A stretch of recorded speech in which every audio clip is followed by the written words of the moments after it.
Now in chapter 8, we look at the law of love and health.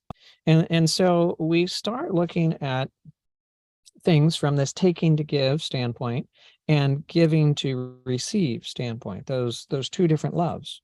And we look at it in the context of the law of God and the two tables of stone that he wrote the law on. The first table of stone represents our relationship with God. The second table of stone represents our relationship with others. And it is God's intention that the love that we have with him is a love where we take everything that we need. That's the taking side, is with God. And on the other side, that's to give. We are to give to others. God never intended it for us to take from others as our source and give to God. That's backwards. He intended it for us to take from God and give to others. And so we look at that, we break it down, we see how that plays out in a number of different scenarios. One of those being the analogy of a river.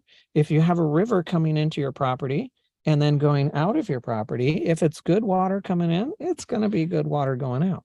If it's dirty, mucky water coming in, it's going to be dirty, mucky water coming out. Now, what comes in is dependent, is what's upstream.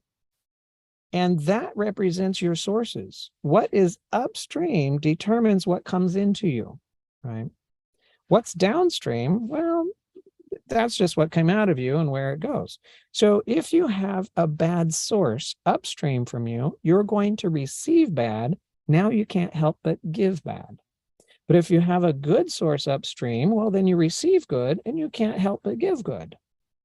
And that's why God wants to be your only source, so that he is the only one that's upstream, because he's the only one that's good. So if you take from him and you have him as your source, then you get good and you give good.